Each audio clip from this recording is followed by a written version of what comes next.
Hey, I'm Alex Radcliffe from Board Game Co., and this is To Back or Not to Back, once again going over all the crowdfunding projects for the week. And even though there's 5 more canceled Kickstarters and Gamefound since we last talked, and I'm not going to title this all the canceled Kickstarters again because, well, I can't do that 2 weeks in a row. We'll figure out some other title for the video, but it again is a reminder that it is messy out there. For every $1 million campaign, there's another 1 or 2 that are just not making it through.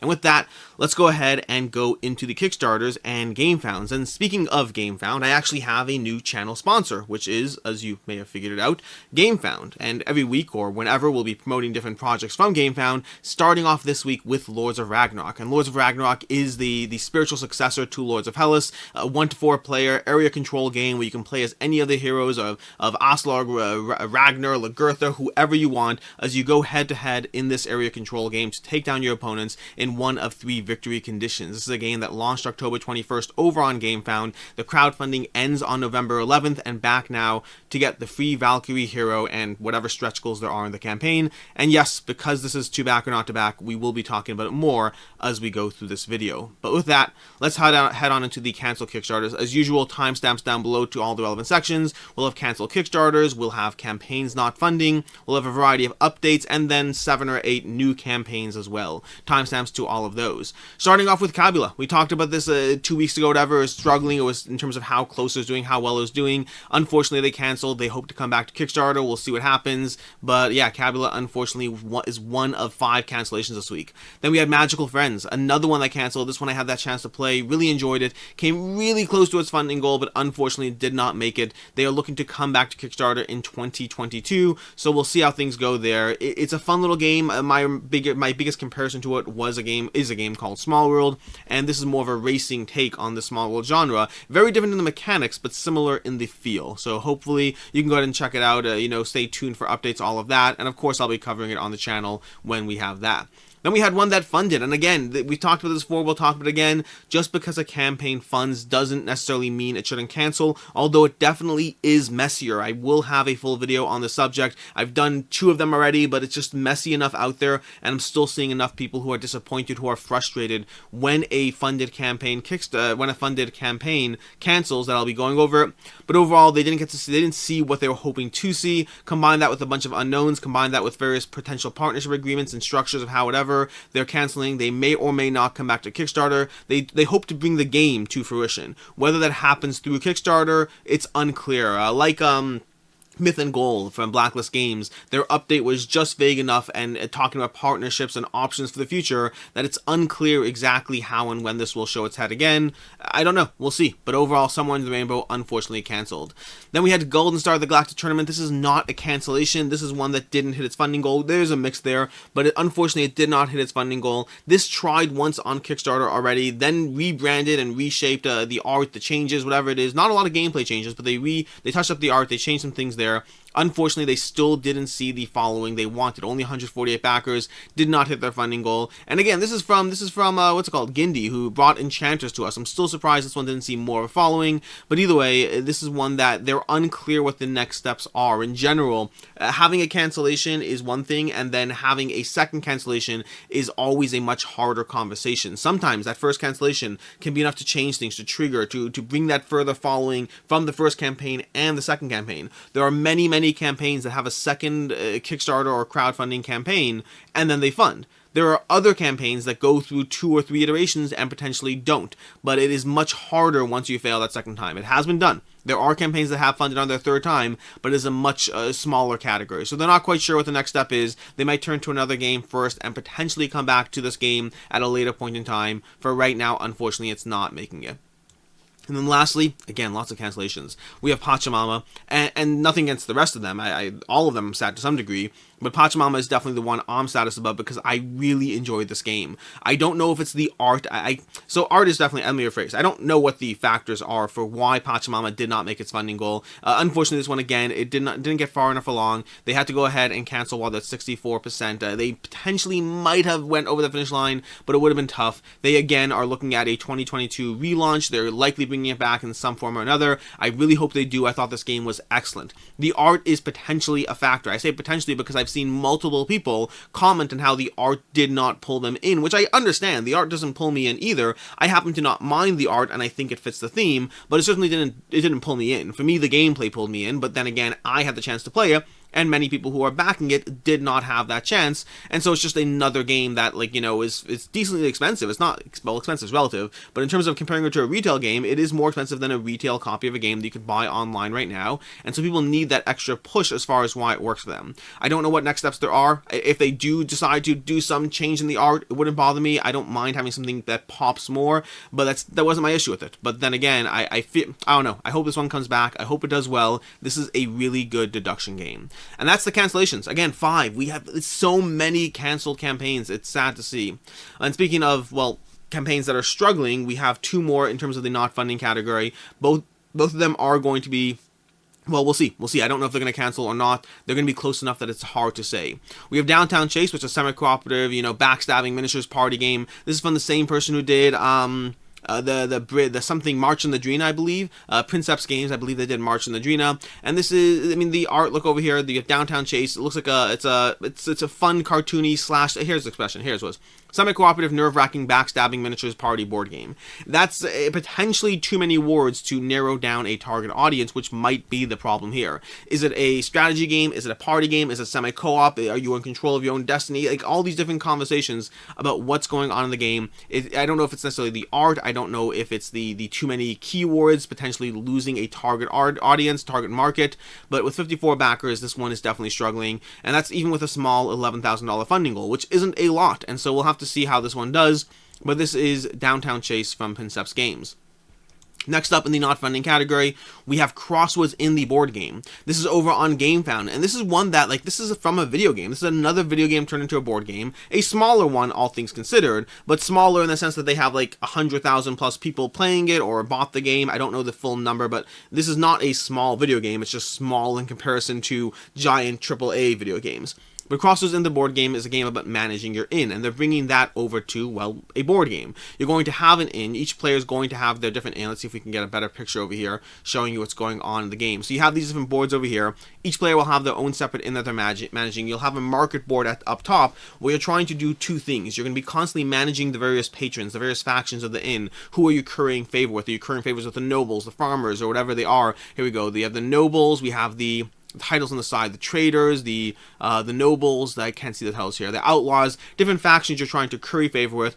As you go up or down this track, you'll trigger different bonuses from those factions, and then past that, you're trying to take various tiles from this market board to put into your inn. Tiles that will give you both potentially ingredients to make recipes, to give you different scoring criteria, to give you more income or favor with patrons. All these different tiles that are trying to manage the game as you build out your inn in Crossroads in the board game. Unfortunately, it's not funding yet. Again, it hasn't found that market. It could be the price, could be the art. I don't know what the reason is that any campaign doesn't pull in enough people, but we do have this €120 pledge over here. That might be part of the problem. Putting this as the featured pledge when it has a lot of extras, including not gameplay extras, might have people looking away before they dive down. Gamefound's featured pledge feature gives you control over which pledge level is front and center, as opposed to on Kickstarter, where it's sorted by price. That control could be a good thing, but if you choose poorly as far as what goes there, it could be a bad thing. Please keep in mind, I'm not saying that this is the reason it's not funding at all. I'm saying that popping on this page and seeing €120 as the first thing,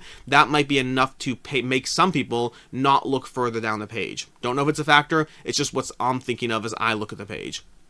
That is Crossroads in the board game. Which brings us to the updates. 3 updates this week, not a lot as far as updates. Generally, updates are just me going over campaigns, often larger campaigns or campaigns I have a personal interest in. If you want to see full updates, everything else, check out Room and Board. He covers channels in the last 7 days of their campaign, so he covers everything, no matter how big, small, all of that in the last 7 days. I just cover the things I'm a little more interested in. And well, I mean, that's not true. I cover everything on the channel. When I cover the updates, it's usually the things I'm a little more interested in. But Bardwood Grove for Final Frontier Games, they've been unlocking more and more stretch goals. If we can scroll down here, you can see they're continuously checking through. And just to be clear, that 160,000, the red number doesn't mean they didn't get it, it's just the number. Sometimes you see red versus a different number. In fact, we'll see this later this video on other campaigns. Sometimes it's like what we unlocked and what we didn't unlock. Not the case here. These are all unlocked over here. They're up to $200,000 in funding and then some. I don't even know if they're up. I'll have to check in a second. We have Lit and Finish. We have more extras. We have more expansions. We have the plastic insert. Always like trays, assuming they're done well.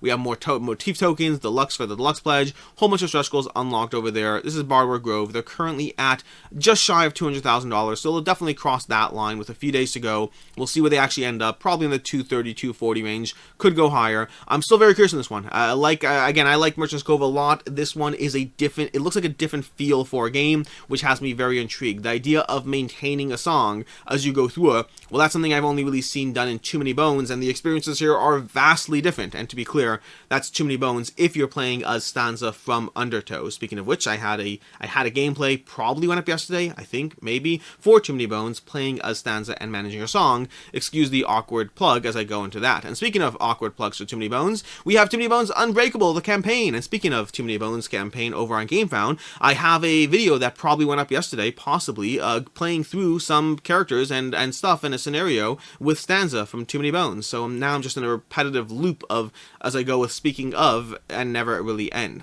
But Unbreakable from Chip Theory Games, they are continuing to charge through. They just recently put up, I believe it was a $3 million stretch goal, because of course they did, but they may actually hit it. They are fully gone. For context, this is just an update video. I have a full Should You Back It if you want to check out more information on this, as well as covering it more in depth last Monday's episode. This is just an update. So for the update, because there's 5 days left, or 4 days, 3 days by the time you're watching this, basically, they hope to cross $3 million.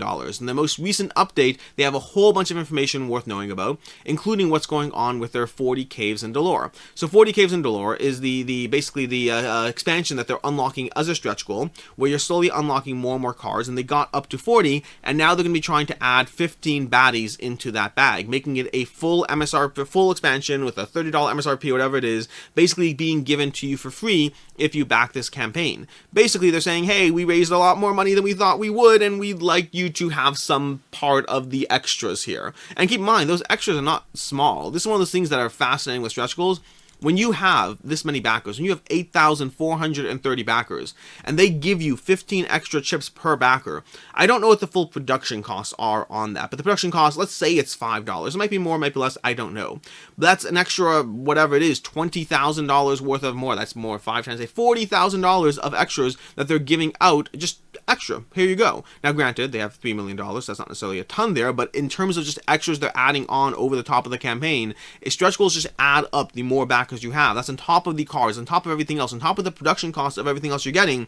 They're just increasing they're giving back because they're making enough money. That's what's happening. This is one of those times where stretch goals are actually being added. In general, Chip Theory Games, their stretch goals tend to be real. They tend to give just fixed chunks of, hey, next, and moving on. And they got a full MSRP expansion, a full 40 Caves in Dolor, free for backers as part of this campaign, which is a big reason to back, because generally their stretch goals, their pledge levels for their games are structured that you save a few bucks, and then you can go get it at retail later if you want it. This is a full extra $30 difference you'll be saving by backing Unbreakable content in this campaign.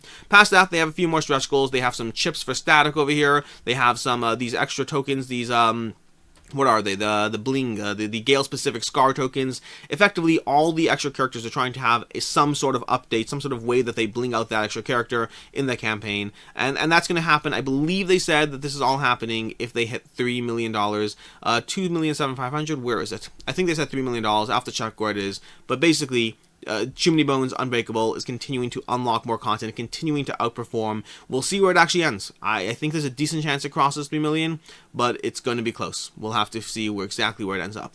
And then lastly, Lords of Ragnarok. Lords of Ragnarok will have another update next week, so I'm not going to fully go into things right now, but I will talk about the most recent update. The most recent update just has their first optional buy that they've added on to the campaign. They have stretch goals. They have a bunch of stretch goals the past few days. Again, I'll talk about this more as we get closer to the end of the campaign, but we'll still have a to back or not to back next week, which means I'll talk about it more then when we know more information. For right now, I'm just talking about the new optional buy, brief small little thing over here where we have these guys for the Realms of the Giants expansion for $23, €20, another expansion added onto the game, or the first, I mean, they have the core bundle, whatever it is, the different pledge levels. This is the first extra expansion being added, bringing you Realm of Giants or whatever it is. And I will say, I'm disappointed, and I don't know if this will change with stretch goals and whatnot, but if you're going to have these 4 epic, nice, awesome miniatures, I feel like, I mean, because it's 4 Frost Giants over here, I feel like I'd want to have 4 different sculpts, 4 different models, something, I mean, there's a giant people on the board, you can make them clearly look the same, clearly look like they're part of the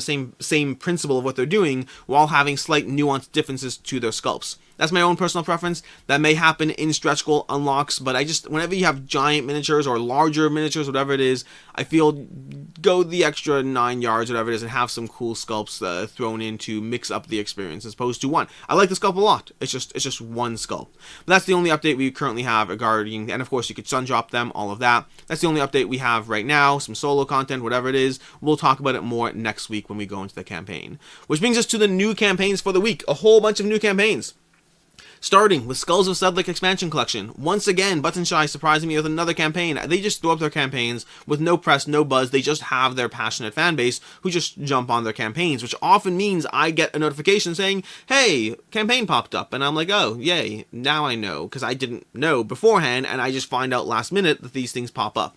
It could be they're on a monthly, are they on a monthly schedule? I wonder now if they're on a monthly schedule, and I'm just clueless about this. Either way, Skulls of Sedlec expansion collection. This is their next time. I think this is only the second time they're doing an expansion collection. They did it with Tussie Mussy, an expansion collection. They're doing it now over here, giving you the original Skulls of Sedlec, plus the original expansions you could have gotten when that was a campaign, plus a whole bunch of new expansions over here, all for a price of, well, it depends if you're getting some new stuff or all the stuff. If you get absolutely everything, it's going to cost you $40, and that's with shipping included. It's $35 plus $5 shipping for the game. And Skulls of Sedlec, for context, speaking for myself, I think it's a 3-way tie, and I don't know if it is, I think it's a 2-way tie in terms of which Button Shy game is my favorite. My 3 favorite Button Shy games currently are Sprawlopolis, are Circle the Wagons, and Skulls of Sedlec. And I think Sprawlopolis has gone down a little bit the more I play it, because it's a solo game. There's only so many times I can play it before it starts losing some of its luster. Versus Skulls of Sedlec and Circle the Wagons are still neck to neck as being incredibly meaty, incredibly tight, incredibly well done, tiny little 2-player games that play in 15 to 25 minutes, that give you a meaty experience, a ton of strategy, incredibly easy to teach, incredibly easy to play. I cannot recommend Skulls of Sedlec enough. And I will say, if I had to pick between Skulls of Sedlec and Circle the Wagons, I think I'd pick Skulls of Sedlec, not gameplay. Gameplay, I think they're really neck and neck. But I like the aesthetic of Skulls of Sedlec a drop more. So if I had to lean one way, it would probably be Skulls of Sedlec as far as keeping that one. I think the theme is whimsical, the art is whimsical, and the gameplay is meaty and tight and tense. And I've only played with the base game and the Executioner's expansion. That's all I played with to date. I haven't touched any of the other expansions, and many of which, of course, which are unlocked in this collection. This is a well-done game. I really cannot recommend this enough. If you play at 2 players, I believe there might be, yeah, over here, we have it as a 2 to 3 player game. So there's a 3-player option where you could try to have smaller pyramids, and then with the expansions you'll be able to have even more players because there's more cards at play. So really well done game. This is an excellent experience. I cannot recommend it enough. Basically, the goal of the game, because I should probably tell you about that, is you're going to be having these 6 piles of cards, and then you're going to take actions to flip over cards, potentially add cards to your hands, and then play cards to your various pyramids, and then you're playing these cards to your pyramids. Each card has 2 different factions on it, and they all have this little management of what you're trying to do. Are you trying to have your royals, which will give you points for royals below them in the pyramid structure, as well as peasants below them? What about your priests? Priests will score you points for each level they're on, but that means you only want 1 priest per level. More than that, and you're just wasting your time. What about lovers? Lovers want to be next to each other. What about peasants? They're just worth a point each, but they also make your royals worth more. Every single card, and this is where the expansions will add new cards, new ways of playing it out. They're all giving you a little management puzzle to try to solve as you build out your pyramid. How can you build out the highest scoring pyramid in the game? And the expansions bring you all these new things, from champions to zealots to merchants, just new content, all with their own little separate wallet. This is the second time that they're doing a separate wallet for the Skulls of Sedlec, for any of the Button Shy games. Again, last one being Tussie Mussy. But overall, and there's a solo puzzle, by the way. Solo puzzles over here as well if you want to go through solo options. It is a really, really well done game. I cannot recommend this one enough. To the point, by the way, that I didn't even do the math because I have the base game.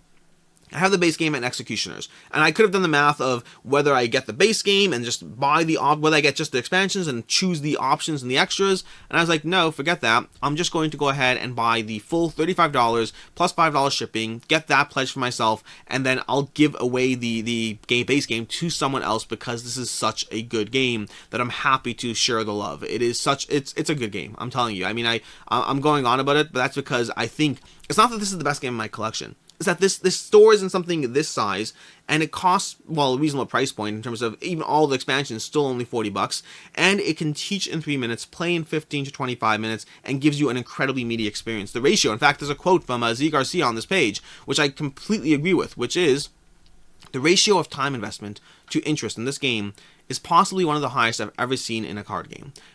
I completely agree that. Forget that. Scratch that. It's seen in any game. I would say the ratio of time investment to interest in this game is possibly one of the highest I've seen in any game.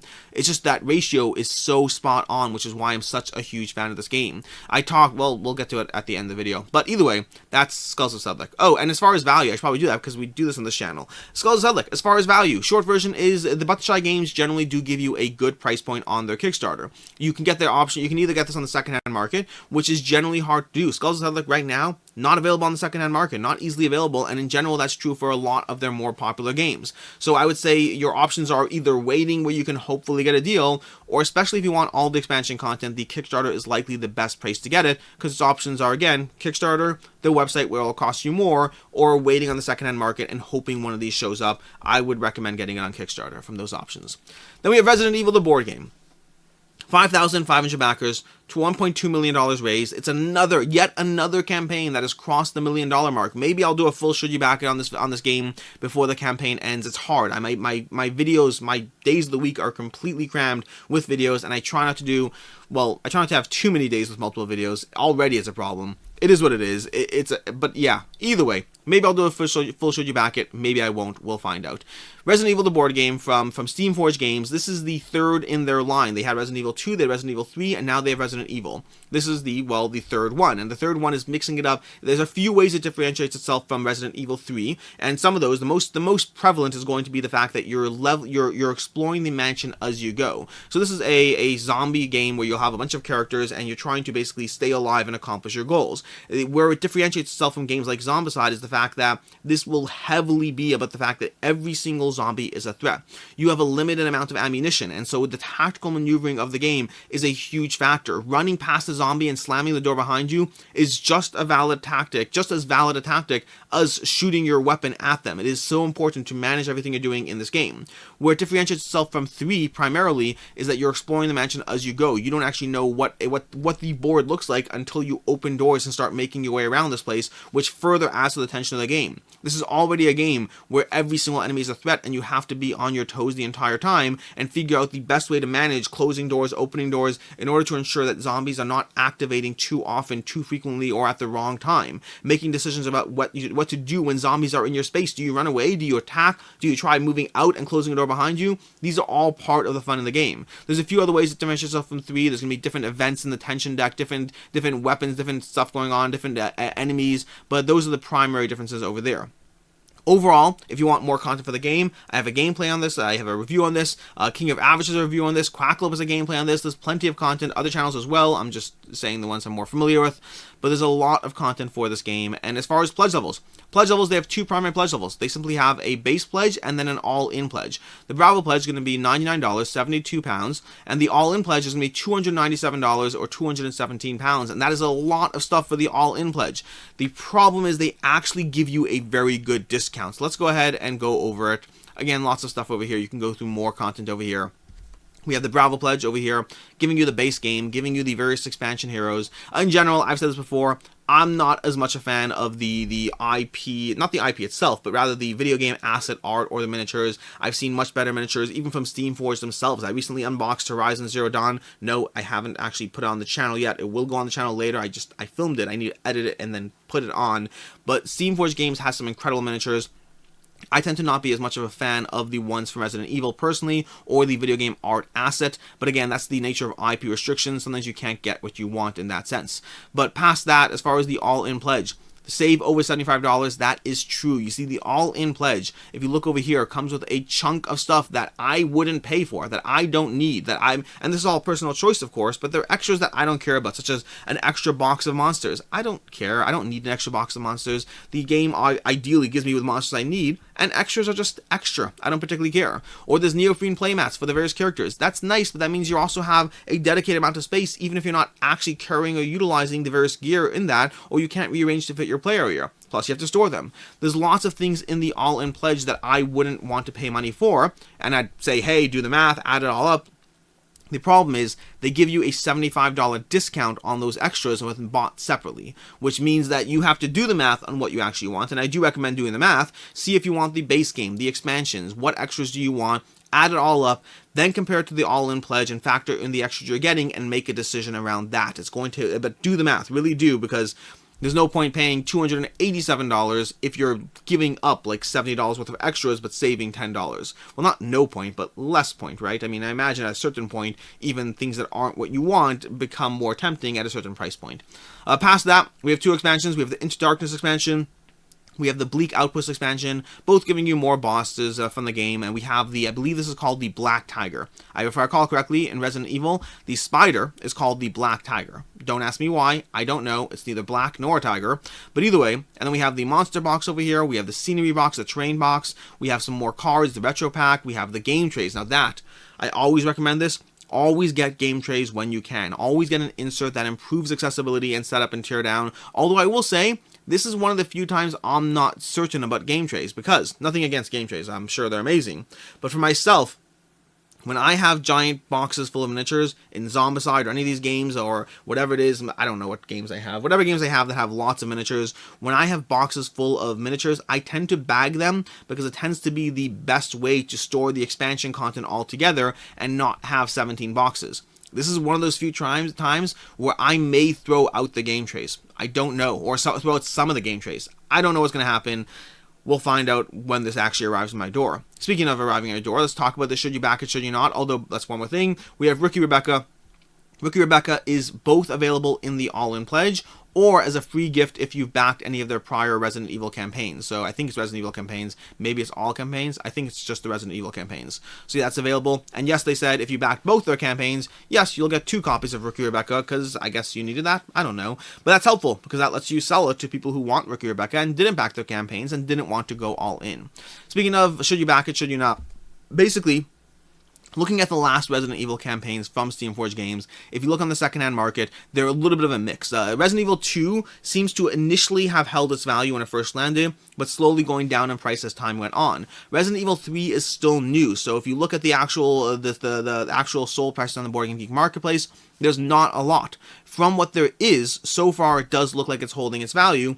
But again, there's not a lot of data there, and if it follows the track record of Resident Evil 2, that may slowly go down as time goes on. Which means as far as your options over here, first of all, you can get it at retail. If you do that, you don't get any of the stretch goals. Those are mostly alternate sculpts with some rules adjustments and all that. But if you want all the content, if you want everything else, if you want the various extras, the exclusives, all that, your options are going all in here or the secondhand market. It looks like, based on the other ones, it's still too early to say for sure.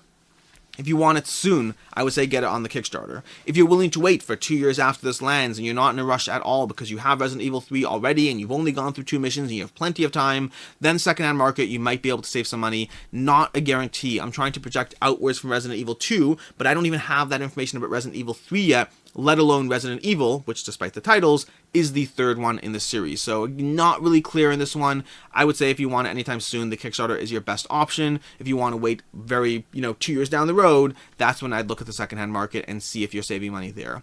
That is Resident Evil from Steamforged Games.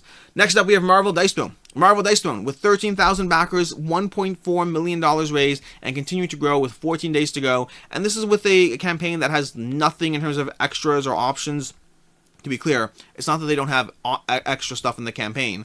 I mean that they haven't really released anything new since the first day. It's basically been, hey, here's the campaign, here's the stuff that you're unlocking, here's the box you're getting. I did a full Should You Back It video on this if you want to check out the full Should You Back It. I also have a gameplay over it. In the end of my Should You Back It, I have a miniature review of the game. But overall, Marvel Dice Throne is an accessible, well, Dice Throne in general is an accessible game that utilizes a Yahtzee-style mechanic in this head-to-head battler. You pick a character, you roll dice, you have the deck of cards, you have their abilities, and then you roll dice and roll them again if you want, and then roll them a 3rd time if you want, and then when you're done, you pick the poker-esque option on the table as far as which ability is best suited, because you're trying to go for that. As you roll dice, you're going to start saying, well, if I roll these 2 dice that way, I can get a large straight. A large charged rate will benefit my Thunderbolt over here from Thor, and then I'll be able to cast my Thunderbolt. So you start rolling towards those options while being mindful of whether you might need to mitigate and pivot to a different option if the dice aren't going the way you want them to. That's the core concept of the game. Roll dice, activate cards, activate abilities, and utilize them against your opponent until you reduce their health from 50 down to 0 before they do that to you. Marvel Dice Throne is doing the exact same concept, but with Marvel characters thrown on top. And the campaign is bringing you, well, 8 characters from, we have Thor, let's go through the characters here. We have Miles Morales, so Spider-Man, Miles Morales, Spider-Man. We have Scarlet Witch, we have Thor, we have Black Widow, we have Doctor Strange, we have Loki, we have Captain Marvel, and we have Black Panther. I've only seen the last 2 of those. All of those will come in a giant box over here, the general battle box they call them, whatever it is, which is going to run you $84, and that's giving you the battle box itself, plus the limited edition. This one is limited edition. This one's not going to be available the same way that others were in the past. So it's primarily available on this Kickstarter, possibly in future Kickstarters when they do season 2 for more Marvel stuff. And I say when, I don't know for sure they are, but I believe they will be. So we'll see. And time will tell. I don't know exactly how long. This might be a year out. I have no idea what will happen. Maybe it will be a villain box. That'd be great with one hero, because that way you can swap out the Loki. I don't know what's going to happen. We'll see. But either way, that's the limited edition Dice Throne chest. And this is a new thing they have over here. These walls are a new, they call them battle rails. That's a new factor that they're having in their box. And then past that, as far as extras you get in the campaign, in addition to the fact that you're getting $84 plus shipping over here to get it, you get this promo pack over here with $9 value over there, giving you more character cards, and then limited edition, the Thor's hammer, a little metal zinc hammer that you can have for, well, Thor. Those are the extras you're getting here. Short version as far as will it hold its value, will it not? I believe it will. If you look at the original Dice Thrones, they've generally done pretty well in the secondhand market, seeing small taperings off as time has gone on, and that's for a basic Dice Throne, which did not have a limited box. I believe over here, between the shipping, between the cost of the game, between the promo pack you're getting, between Thor's hammer, and between the fact that all of this box will not be available after the fact, I believe that makes it even more likely. And then, of course, combine it with the Marvel IP. I mean, this thing did $1 million in like the first day, which is insane. I think it will do fine holding its value. I don't know if it'll go above its value. That's why I'm not confident. I do not have a firm picture on what the exclusivity on that battle box will do for the long-term valuation of this, combined with the IP, combined with the Dice Throne.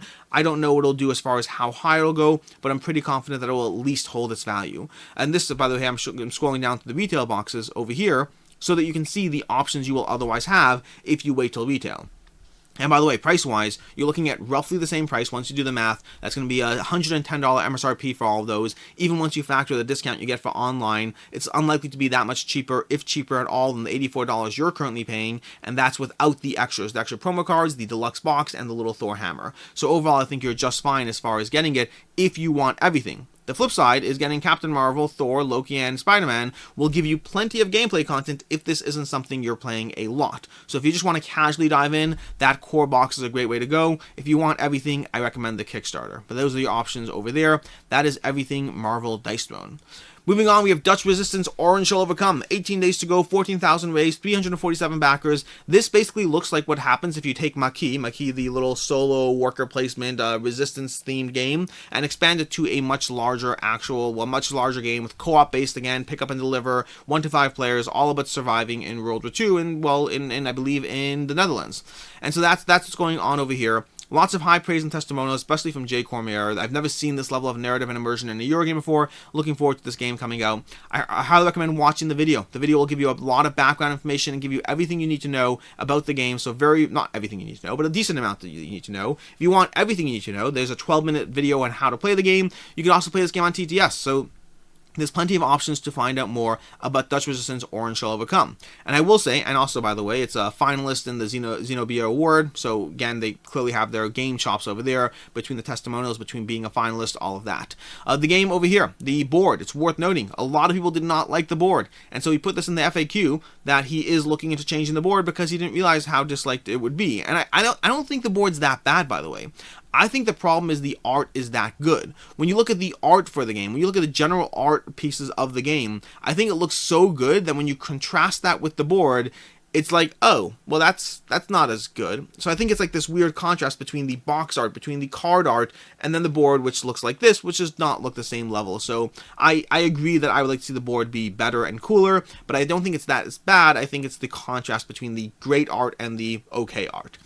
Past that, as far as pledge levels, Puzzle levels are going to run you $64 for the game, basically, plus shipping, which will be another $20, $25, which brings us to the should you back it, should you not value aspect. This is a game which is unlikely to have a high availability after the fact. 347 backers, this might hit 500, maybe 600 by the time it's done. There's not going to be a secondhand market, or not going to be a large secondhand market to get this game. Your options are most likely here or here. There's not unlikely to be a retail option for this game as well. He talks about that. He has no retail plans currently. Unless someone reaches out and shows a tremendous amount of interest, this is unlikely to hit retail. So your options are basically Kickstarter or hoping that you can find one in the secondhand market, which might happen, just won't necessarily be a lot of that availability. So overall, if you want to guarantee this game, I do recommend Kickstarter if you're not in a rush, because again, $85 is a decent amount. When you factor in the price of the game plus the price of shipping, it's definitely a decent amount. So if you're not in a rush for the game, if you don't need the game, because it won't hold its value, almost certainly will not hold its value. These games are less likely to, and it just doesn't have enough of an audience, enough of a market,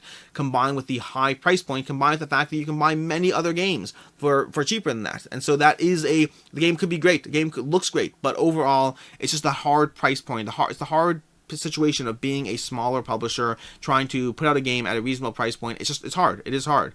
But as far as you as the consumer, as far as what you want, this game is unlikely to hold its value. But if you want it, Kickstarter is your best bet, or alternatively just hope and wait for the secondhand market. Moving on to Power Plants from KDBG. Power Plants, the newest lineup, the newest game from Kids Table Board Games. Their last one on Kickstarter was, I believe, Creature Comforts, or is it Comfort Creatures? I always mix up the two.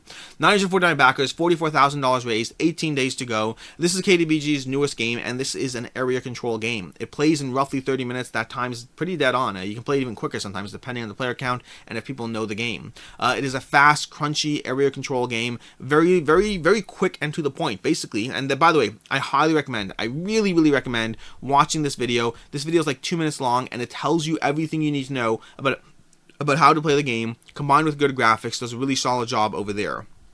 As far as the game itself, the basic idea of the game is you're placing tiles down into a shared garden that you're all wizards in, or whatever it is. And you're playing these tiles down, and you take the ability either on the tile you place, or you take the weaker abilities on all the tiles you place next to. So do you want a single strong sprout ability, or multiple small, some other term, whatever it is, ability? It's sprout, it's grow, no, I can't write a term. There's terms for this, but the terms for the small, you either take a single larger ability, or multiple smaller abilities, whatever those terms might be. Past that, the cards dictate their various abilities. You have all these different plants. I think there's 9 in the Kickstarter, one of which is Kickstarter exclusive. So if you want all the powers, all the plants, they're in the Kickstarter. And the stretch goals are slowly unlocking secondary abilities for each plant, effectively meaning that each plant will double up as being 2 different abilities, so you can have even more variety to the way you play those games. Those abilities will define how the game plays, from placing extra points down the board, from moving other people's tiles, from entrapping their tiles, from moving pieces around, all these fairies or sprites that you're moving around the board, because ultimately the goal is to have as many sprites as possible in these patches as they grow larger and larger, to get the points from that, as well as in-game points from various abilities, from capturing sprites, from putting various points down on tiles and owning those tiles at the end of the game. Lots of different ways. It is fast, it is punchy, it is mean, and it plays fairly quickly. Plays fairly quickly. As far as the options over here, we have 2 options. We have the standard retail edition over here. That's going to run you roughly $35. In general, I recommend going straight to the deluxe, especially not in all games, but for sure in this campaign. I mean, you're looking at a difference of $20 to go from retail to deluxe, $20 Canadian, even less if you're US. You're looking at $16 difference. And let's go take a look at what the pledge levels are. Keep in mind, there's 14 backers at the retail. If you're any of the 14 backers and you're pledging this at retail, just make sure you actually want that. The $14 savings is almost certainly not worth it. And honestly, if you're getting it at that, you might want to wait till actual retail, where you may be able to get the game cheaper. But let's go ahead and look at the pledge levels over here. Pledge levels give you the deluxe option. 64 wooden patch tiles. That's the biggest one I'm going to focus on, because the 64 wooden patch tiles in the retail, they're just cardboard. I can't imagine playing this game. Having played this not even with a final, because I played this game, I have a review on the channel, having played this not even with the final copies of the components, but rather just, prototypes that were thicker, I can't imagine playing this with cardboard. I would definitely want to play with these chunky tiles that you pull out from a bag. I can't imagine going down to just plain cardboard for the main board that you're building and pulling tiles from a bag. Think of it as Quacks of Quedlinburg. You ever played Quacks of Quedlinburg? You pull those little thin cardboard from the bag, or you can upgrade to deluxe tokens. This is already here on Kickstarter, upgraded for you. I would recommend, just for that alone, I'd recommend the $16. let alone the fact that you also get extra plants from stretch goals. You also get the sprite meeples instead of regular meeples. So these little custom sprites in the garden, much more thematic. I definitely recommend that. You get the embroidered silkscreen bag. I don't know if I care about that. That's nice. I'll take it. But then to top it off, we still have extras because these gem tokens, if they hit $64,000, these gem tokens are going to be upgraded as well. I would definitely want those upgraded as well. And then we want the custom tray forge, which again, this is what you're getting for $16. You're getting a full extra bonus patch. You're getting extra options on your spells. You're getting these meeples over here. You're getting upgraded tokens. You're getting a game trays. No, this is not game trays. This is tray forge. This is tray forge. That's not game trays. That's interesting because KTBG generally uses game trays, but they're using tray forge this time. But either way, I've never heard of tray forge. I'm caught off guard. But either way, all that stuff for $16, that is a no-brainer to me. An absolute no-brainer to me. Oh, plus the Spades mini expansion. Forgot about that as well. If you want this game, I 100% recommend going straight to the deluxe edition of the game. It's going to run you $45 plus shipping, but for the amount of gameplay content you get here, I think it's absolutely worth it. And like other KTBG deluxe games in the past, I think it is likely to hold their value. Generally, if you want the deluxe version of Fossilissus or I always forget their underwater game. Whatever games that they have, their games in general, the deluxe versions of the KTBG games generally do hold their value on the secondhand market because they have a fun little line of games and they upgrade and deluxify variety of components while giving you expansions, while giving you just a ton of stuff. I think it's well worth it as far as getting that if you want this game. The biggest caveat I would give is what I said in my review, which is this is an area control game that's meant to be a little bit on the lighter side, which means it might be a little meaner and aggressive than what your kids or gateway gamer friends are looking for, because it is mean and aggressive. It's fast and punchy, and it might be a little too light for what you're looking for at game night. For me, it is a filler area control game, and it's one that is a good introductory area control game, but that's the one caveat I'd really give around this game. That is creature comforts, not that is power plants from KTBG board games. I go too fast sometimes. Moving on, we have Kinghill. Kinghill, another game that I had a chance to cover. This is a two-player worker placement Hearthstone-style-esque combat game. There's a lot going on here in this game. A lot. Plus tableau building, let's throw in that. Plus events, plus everything in this game. 525 backers, $24,000, 22 days to go. This is a very well done game. I highly recommend this game, although I do not recommend this testimonial at all. This is a terrible testimonial. To be fair, I didn't give this one. They took it from my video directly, so let me just talk about how bad this testimonial is, because I talk about how testimonials, you want to read them, you want to read into what they're saying, because there's a difference between I love this game versus the game looks really cool on the table. Those are two different statements. Now, the game looks really cool on the table does not mean that the game is a bad game. It means that either they got a bad testimonial, whether it's the person's fault or their own fault, or it means that that's the best thing they could have said.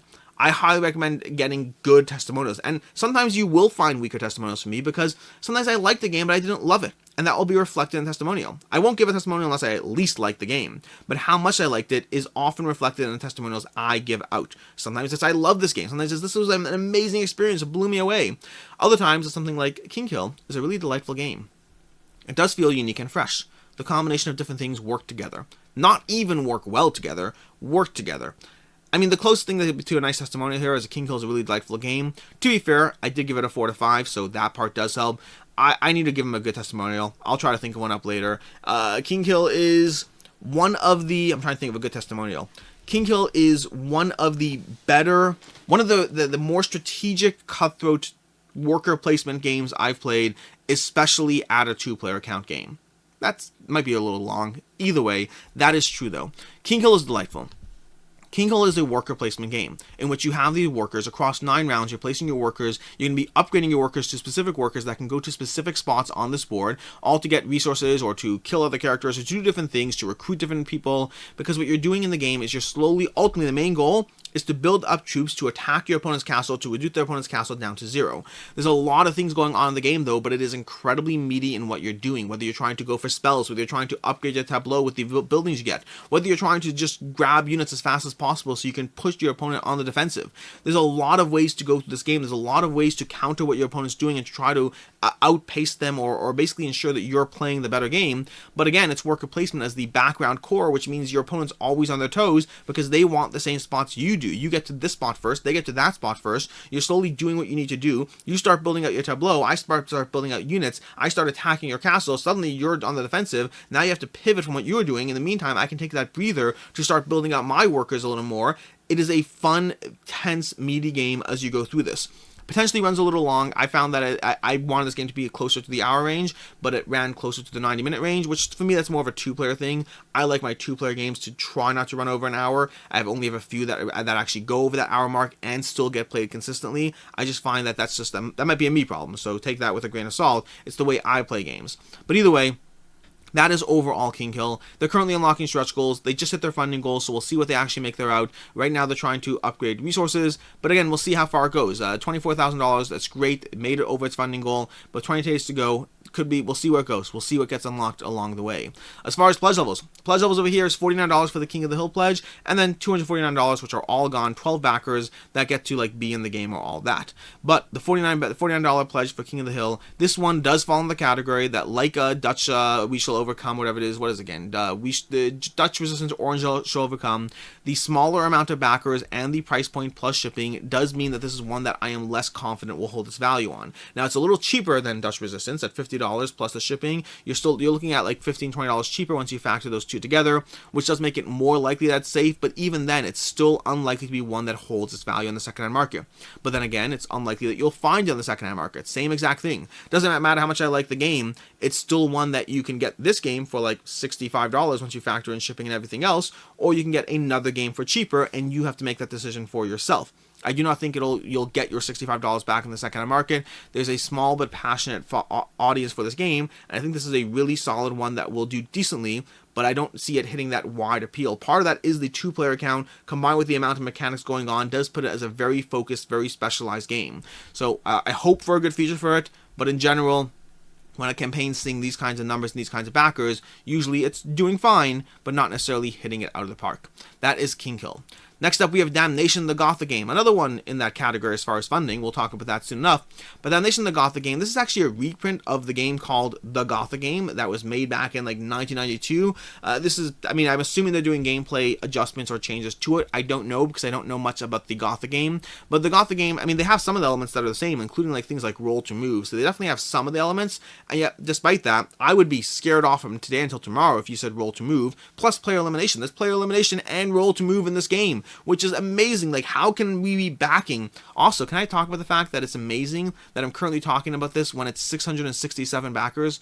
I should have been a little faster on one of the other games, and I could have been talking about this when there's 666 backers, which would have been amazing. It's a pity I don't edit videos or I'd actually want to just change that number. That'd be fun. Either way, maybe the backer number will drop. Maybe it'll drop. We'll see. Either way, Damnation, the Gothic game, like I said already, roll to move and player elimination, those two things should be instantly out of the picture. But watch the video and you'll find yourself that you might actually find yourself intrigued, because I find myself intrigued despite those two things, which is amazing.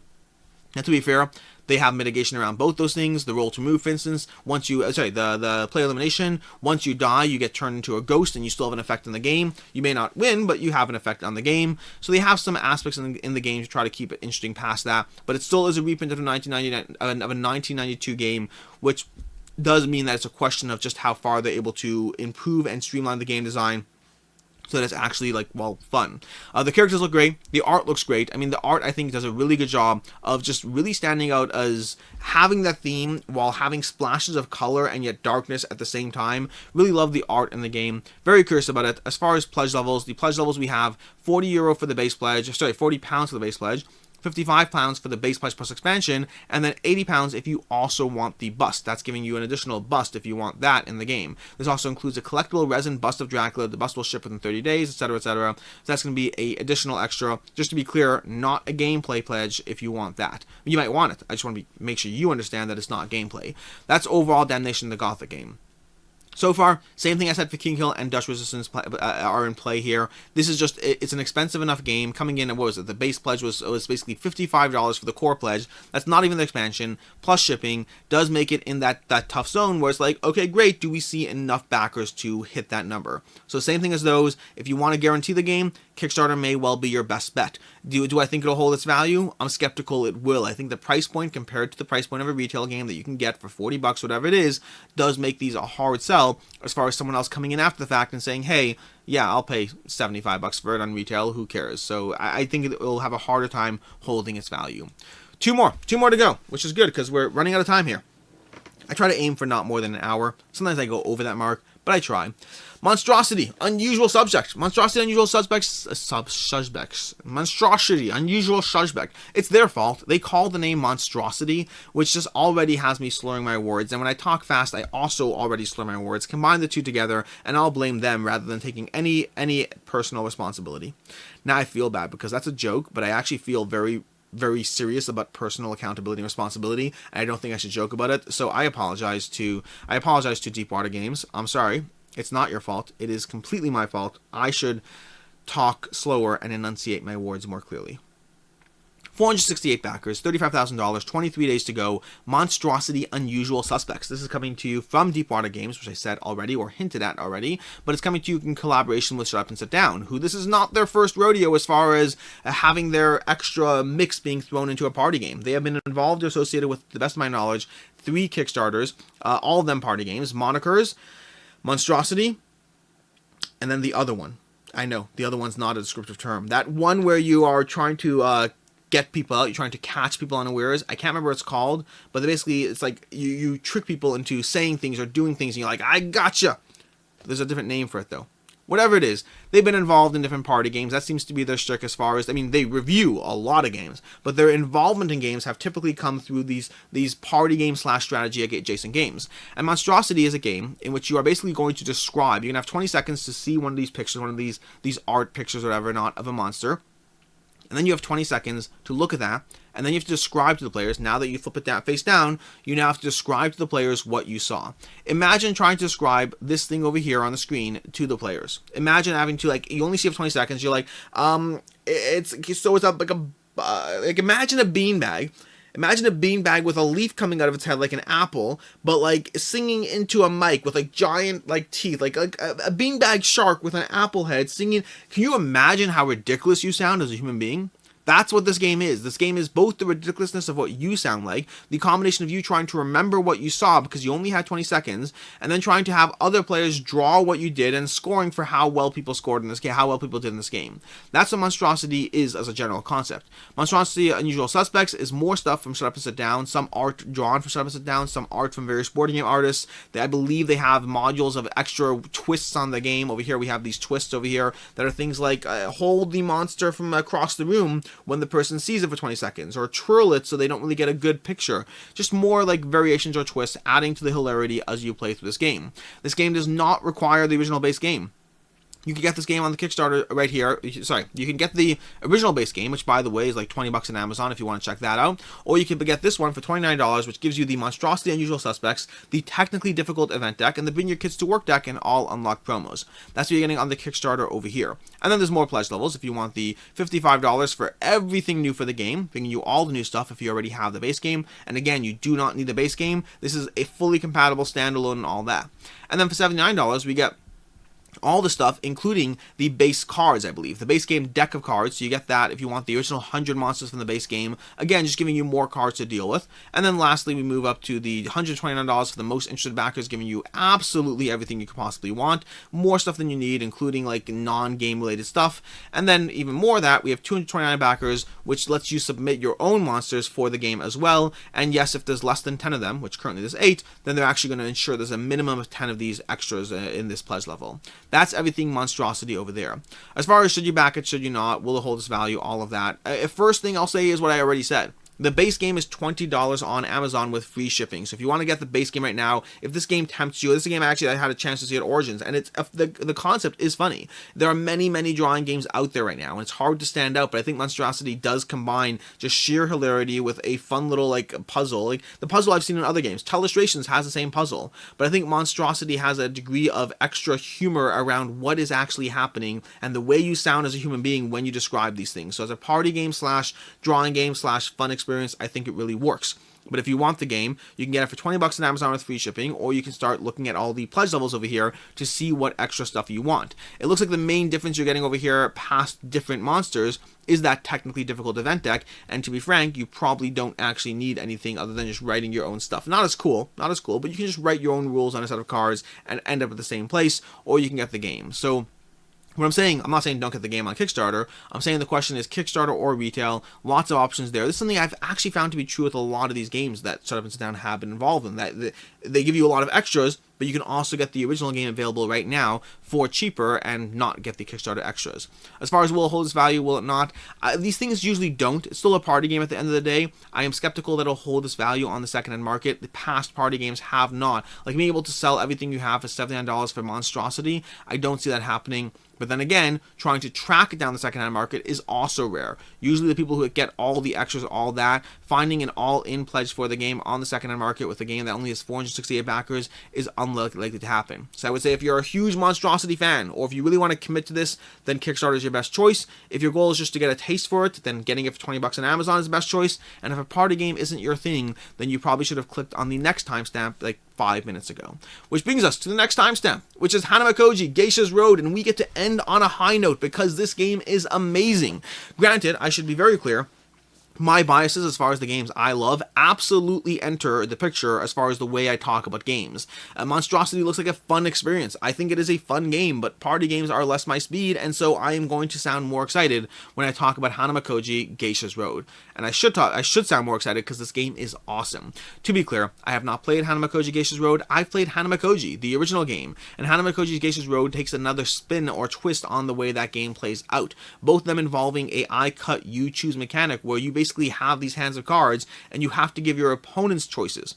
And that sounds terrible and frustrating, except you have to remember that they're also going to have to give you choices in return from their own hand. And so there are ways to get mean and manipulative with this system at play. I adore the game. Hanamikoji is an amazing experience, one of my favorite two-player games. Actually, in the next few weeks, probably before this campaign ends, I will have a video talking about five of my favorite head-to-head, quick, punchy two-player experiences, and Hanamikoji is absolutely on that video. I don't know when the video comes out, but before the next 30 days, because apparently I said that now, so we'll see how that plays out.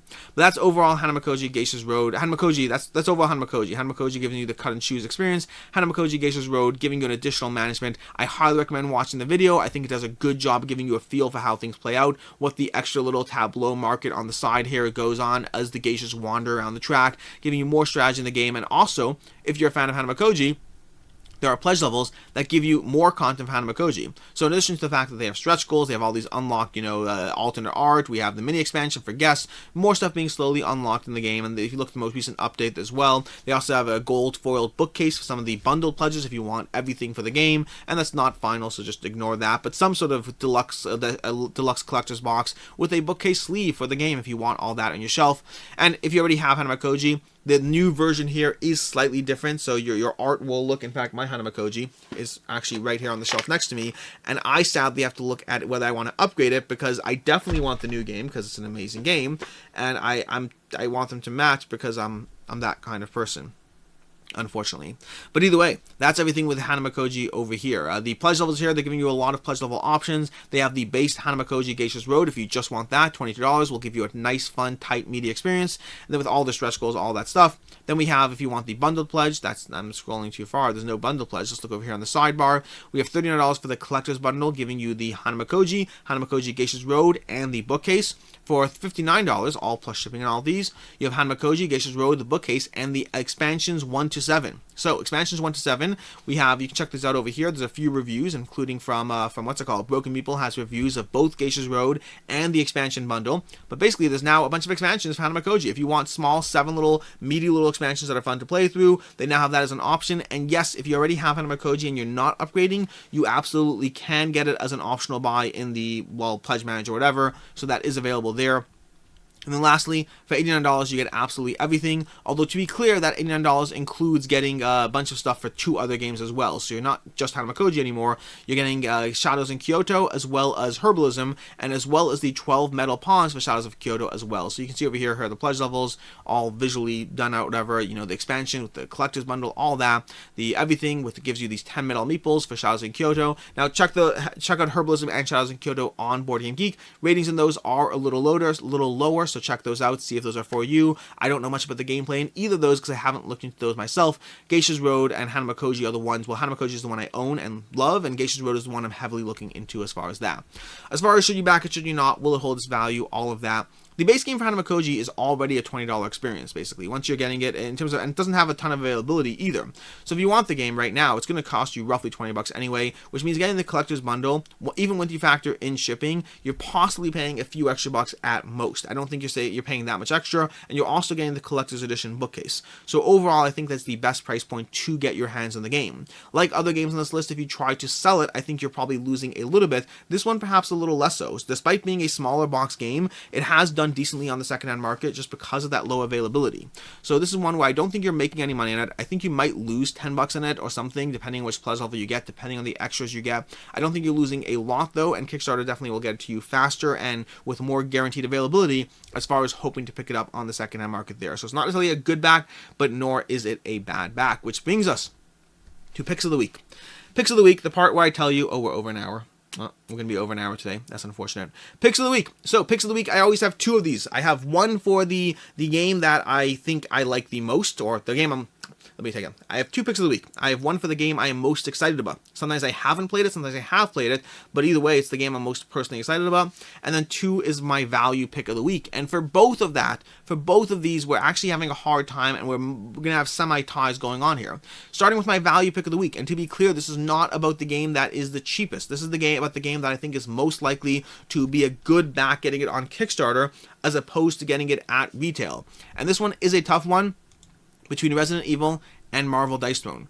Both of those I am not certain about just how much it holds its value, while both of them I think they will hold their value, but I have limited information on both. Resident Evil, I'm comparing it to the prior campaigns, and Dice Throne, I'm comparing it to prior campaigns that don't have the Marvel IP, so in both cases I'm not so clear just how much they'll do. I tend to lean with Marvel Dice Throne as far as being a value pick of the week. I think I'm going to pick this over Resident Evil. I think the deluxe exclusive box, combined with the Marvel IP, combined with the general love of the franchise, will make it so that this one holds its value above and beyond. I think I'm going with Marvel Dice Throne as my value pick of the week. As far as my personal interest pick of the week, I am picking 2 games. I can't not. And despite the fact that we have Resident Evil, and despite the fact that we have Marvel Dice Throne, and we have Kinghill, all games that I thoroughly enjoyed, but I'm going to pick Skulls of Sedlec and Hanamikoji as my combined personal picks of the week. And the reason I'm justifying 2 of them is twofold. First of all, price point wise on these, you can get both of these for less than the price of my usual picks of the week.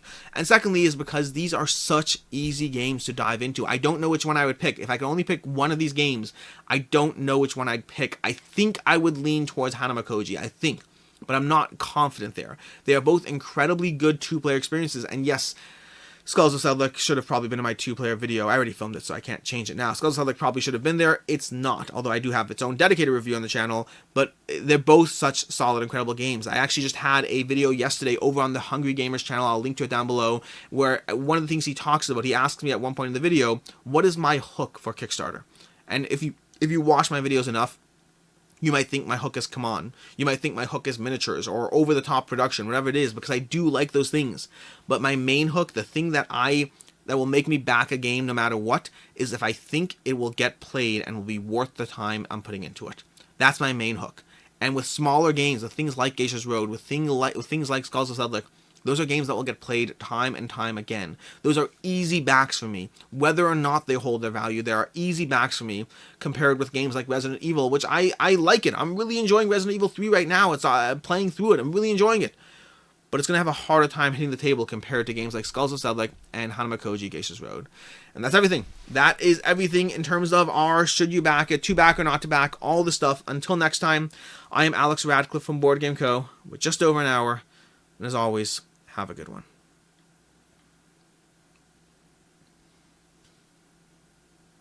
Whew. I need to start remembering to bring water. I just don't think these are going to be as long as they are. I mean, it's 1 in the morning right now, just for context. 1 in the morning.